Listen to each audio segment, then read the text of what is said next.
네, 한 주를 마무리하는 금요일 경제신문 함께 챙겨보시죠. 부자들은 경제신문을 읽는다. 오늘은 MTNW 곽영훈 부장과 함께합니다. 안녕하세요. 네, 안녕하십니까. 네, 부장님, 어제 뉴욕 증시 얘기를 안 할 수가 없습니다. 그래도 우리 시장 예상 대비해서는 굉장히 잘 버텨주는 모습 보여주고 있습니다. 오늘도 개인만이 이끄는 장세가 펼쳐지고 있는데 좀 더 자세하게 짚어보도록 하겠습니다. 하루 전까지만 해도 사상 최고치를 이어가던 S&P 500과 나스닥 지수가 폭락을 했습니다. 너무 많이 오른 영향에 일시적인 조정이냐 또 경제 버블이냐라는 의견도 대립해서 나오고 있는데요. 이 저금리 기조로 인해서 유동성이 넘치고 있는데 변동성 지수가 7주 만에 최고치를 찍으면서 변동성 확대 불가피할 것으로 전망이 되고 있습니다. 이번 급락이 추가적인 매수의 기회가 될 수 있을지 아니면 상승세가 조금은 주춤하게 돌아설지 참 많은 분들이 궁금해하실 것 같거든요. 이번 기사에 대해서는 어떻게 생각하실지 굉장히 궁금합니다. 네네. 이번 기사에 대해서는 저는 이렇게 좀 해석을 하고 싶어요. 이제 우리 생각의 흐름이 좀 바뀌는 포인트다라고 말씀드리는데 전일까지만 하더라도 시장에 부족한 점이 있긴 합니다만 그런 부분들은 수면 밑으로 내려가서 보이지 않았고 좋은 점만 계속해서 부각이 됐던 거죠. 그런데 전일에 미국 시장 급락을 통해서 기존에 안 좋았다라고 얘기하는 조그마한 이야기들이 이제 서서히 부각이 되고 있는 거죠. 무엇을 말하고 싶냐면은 시장에는 항상 긍정적인 측면과 부정적인 측면이 늘 동시에 상존하고 있습니다. 그렇기 때문에 현재 지금 이러한 급락에 대해서는 제가 볼 때는 엄청난 유동성을 많이 얘기하는데 그 부분에 의해서 그렇게 우리 투심이 흔들릴 필요는 없다고 생각해요. 투심하면 이런 걸 생각해 볼 수 있는 거죠. 주가가 하락하면은 그죠 위축이 되시는 거죠. 주가가 상승하면은 이게 막 흥분이 되는 거죠. 그러니까 결론적으로 투심이 안정화가 안 되면은 계속해서 우리 개인 투자자분들은 수익의 성과를 거둘 수 없다라는 거죠. 그래서 제가 특히 오늘 같은 경우에 말씀드리고 싶은 건 뭐냐면은 지수보다는 종목 관점에서 좋은 종목 갖고 계신 분은 차분하게 대응을 좀 하시면은 괜찮다 이렇게 좀 말씀을 드리겠습니다. 그래서 금일 같은 경우에 관망이 아니라 관전하면서 이렇게 시장을 차분하게 지켜보시면은 그렇게 힘들지는 않으실 것 같습니다. 네, 주가가 하락을 하면 위축이 되죠. 투자 심리가에는 흔들림이 없는 장세를 가져가자라는 의견에 좀 더 힘을 실어주시는 것 같습니다. 네, 두 번째 기사는 좀 더 종목을 들여다보려고 합니다. 어제 사실 주가 하락을 주도했던 것들이 최근 많이 올랐던 종목들이죠. 이 빵주라고 불리는 주식들이 수직 하락을 하면서 이 주도주가 교체할 것이다라는 의견도 계속해서 나오고 있는데요. 이 애플 시가총액이 하루 만에 1,500억 달러가 증발을 했고요. 또 테슬라가 4일간 18% 넘게 폭락을 하면서 과열의 경고 목소리도 계속해서 나오고 있습니다. 테슬라 유상증자 발표 이후 계속해서 하락을 하고 있는데 참 이 두 종목 다 우리 국내 증시에 굉장히 영향을 많이 미치는 종목이잖아요. 이 앞으로 2차 전지 관련주 흐름이나 또 관련해서 애플 관련 종목들도 굉장히 큰 타격을 줄 수 있을 것이다라고도 생각할 수 있을 것 같거든요. 이번 기술주 폭락은 우리 증시에 어떤 영향을 좀 미칠까요? 네네. 사실 기술주가 급락을 하게 되면 미국에서 급락하게 되면은 우리나라 같은 경우에도 영향을 크게 받게 되는 거죠. 그런데 제가 늘 말씀을 드립니다만은 테슬라가 최근에 어떤 핫 이슈에 의해서 주가가 급등을 했지 않습니까? 애플이 핫 이슈에 의해서 급등을 했지 않습니까?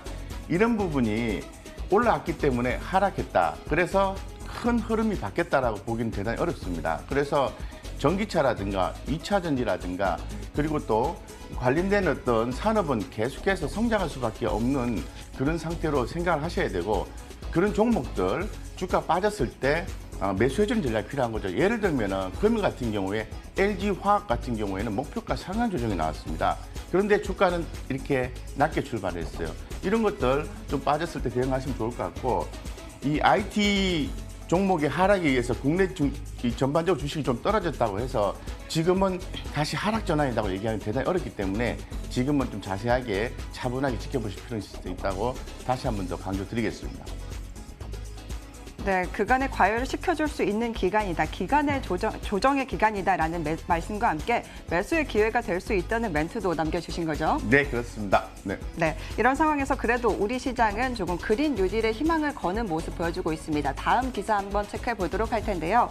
어제 정책회의를 열었죠. 정부가 그린 뉴딜 펀드에 20조 원을 투자를 하고요. 그 뉴딜 금융에 170조 원가량을 투자를 할 것으로 계획이 되고 있습니다. 어제 또 뉴딜 펀드에 BB IGK 뉴딜 지수로 이 7일부터 공표를 할 것이라고 예상이 되고 있는데요. 이 배터리와 바이오, 인터넷과 게임 업종을 미래 성장주로 산업으로 하고 총 12개 종목으로 구성을 할 것으로 계획을 하고 있습니다. 하지만 구체적인 계획은 나오지 않아서 실효성에는 계속해서 의문을 가져가고 있는 상황인데요.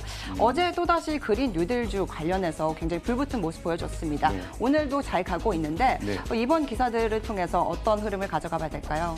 사실 뭐 이 관련된 내용이 구체적으로 발표가 안 됐다고 얘기를 해서 관련된 주가들이 주목을 못 받는다고 얘기할 수는 없습니다. 사실 왜냐하면은 이 그린 뉴딜 정책은 지속적으로 글로벌리하게 진행이 되고 있고 특히 유럽 쪽에서 강하게 그에 대한 부분이 강조가 되고 있는 거죠. 그렇기 때문에 최근에 올라온 종목들 보면은 이 수소 그리고 태양광 그리고 뭐 이런 것들이죠, 그죠? 그래서 뭐 하나솔루션이라든가 뭐 효성중공업이라든가 SK D&D라든가 풍력 뭐 이런 거죠. 그래서 이런 종목들의 움직임이 상당히 좀 많이 올라오긴 했습니다만은 뭐 아직까지도 약간의 제가 볼 때는 평균적으로 한 10% 정도는 최소한 업사이드가 좀 남아 있지 않겠나 이렇게 좀 생각을 하고 있는데 어쨌건 좀 급등을 했기 때문에 우리 개인 투자자 입장에서는 이렇게 많이 올랐을 때 따라잡지 마시고요.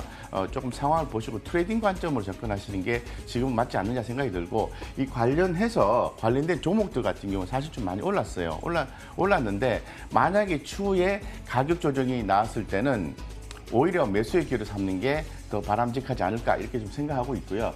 결론적으로 얘기하면 환경 이슈가 트렌드라는 거죠. 그래서 환경이라는 큰 타이틀 하에서 뭐 전기차도 있고 태양광도 있고 수소도 있고 뭐 굉장히 많이 있는 거죠. LNG 선박도 있는 거고요. 그래서 그러한 어떤 축을 잡고 투자를 하신다면은 큰 트렌드를 따라가시면서 좋은 성과를 낼 수 있다라고 좀 말씀드리고 게임주, 웹보드 게임의 완화 이런 것들도 주목해야 되겠죠. 그래서 NHN이라든가 네오위즈라든가 굉장히 이런 종목들이 많이 움직이고 있어요. 그런 종목들 모아가는 전략이 좀 바람직하다는 말씀드리겠습니다. 네, 환경이 트렌드가 되고 있습니다. 가격 조정 시 매수의 기회로 삼아보자, 흐름 챙겨보자라는 말씀을 남겨주신 거죠. 네. 네, 이어서 다음 기사도 함께 살펴보도록 하겠습니다. 다음 기사는 오늘 조정장에서도 웃는 종목들 살펴보려고 합니다. 네, 태양광 관련해서는 하나솔루션이 굉장히 잘 가고 있고요. CS 윈드와 STX 중공업, 효성 중공업 역시 풍력 관련주로 굉장히 잘 가는 모습 보여주고 있습니다. 네. 그래서 코로나19 관련주로도 유나이트 제약이 상한가를 기록을 했거든요. 이 중에서는 어떤 종목이 그래도 가장 눈에 들어오실까요? 네, 투심이 좀 많이 흔들리면서 많이 힘들어하시는 그 분들이 있는 종목이 있는 것 같습니다. 이 바디텍 매드, 바디텍 매드 저평가 메리트 있고요. 그리고 뭐 감기하고 코로나하고 동시에 또 진단한다고 하니까 너무 심려치 마시고 이 변동성은 곧 수익으로 이어질 수도 있습니다. 그렇기 때문에 심려치 마시고 바디텍 매드 주목을 좀 하셨으면 좋을 것 같고 제가 볼 때는 현재로서는 뭐 하나솔루션 업사이드가 뭐 조금 남아 있지만 사실 목표가를 생각지 마시고요. 늘 말씀드린 것처럼 손절가를 이렇게 딱 설정을 하시고 따라가시면 좋은 성과를 볼 수 있다고 말씀드리겠습니다. 그리고 효성중공업도 주목이 되는 거죠. 다음 올라가는 종목들이 충분한 이유가 다 있는 것 같습니다. 그래서 그 중에서 저는 개인적으로 이 바디텍 매드와 효성중공업과 하나솔루션에 더 주목을 하셨으면 좋겠다 이렇게 말씀을 드리겠습니다. 네, 하나솔루션과 바디텍 매드, 효성은 중공업을 흐름 놓고 챙겨보자라는 말씀을 남겨주셨습니다. 네, 지금까지 부자들은 경제신문을 읽는다 MTNW 곽영은 부장과 함께했습니다. 오늘 말씀 감사드립니다.